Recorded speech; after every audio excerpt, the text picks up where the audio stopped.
Life as We Know It with Tom Walton. I have no way of knowing what you do for a living or how you came to choose it, but if you were one of the lucky ones like me, you recall a magic moment in your life, whether as a child or young adult, when you discovered your calling. I remember mine vividly.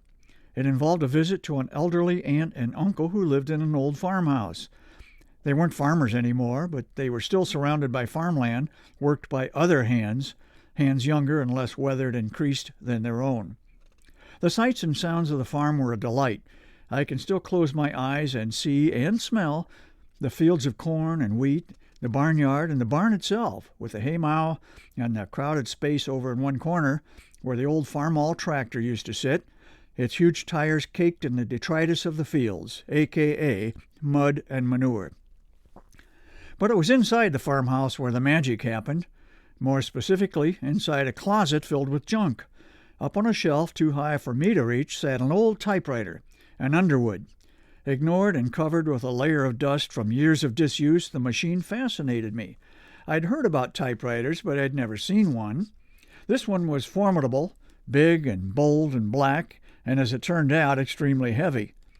My aunt and uncle never could explain why they had it or why they kept it. Neither recalled ever using it. I begged them to get the thing down so I could have a closer look. With the help of a stepladder and after considerable effort, the typewriter was on the floor. I sat down in front of it, cross-legged, and studied the keys, brushing away the dust one key at a time. My aunt handed me some plain paper from a notepad. "See if it works," she said. I fed the paper into the roller and slowly picked away at the keys, spelling out my name. To my amazement, the ribbon still had enough ink in it to print the letters on the page, and I was hooked. I'm guessing I was about 10 years old, so of course I had no typing skills whatsoever. It didn't matter. I began typing the names of everyone I could think of. My mom, my dad, my brothers. "Why don't you try typing something else?" my aunt suggested. "How about this? Now is the time for all good men to come to the aid of their party."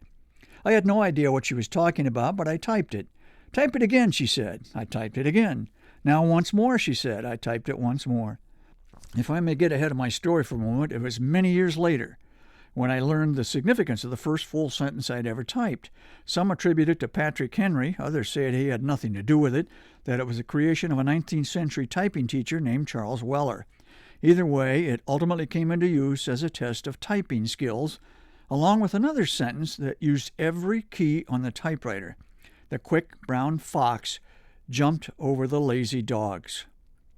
I loved that old Underwood, although I couldn't lift it. It had to weigh 40 pounds. But that noisy old machine stirred something within me. I knew that I wanted to work with words for a living and that I wanted to write stories and journals and produce them on a typewriter. I'm still doing that and still loving it. The keyboard is a little more sophisticated today, of course, but I keep my collection of old typewriters, including another Underwood I still bang around occasionally. It's good for the soul. Life as We Know It is written and hosted by Tom Walton and is a production of WGTE Public Media. Life as We Know It with Tom Walton can be heard on WGTE FM 91 every Monday afternoon during All Things Considered at 5:44 p.m. or hear past episodes at wgte.org/life.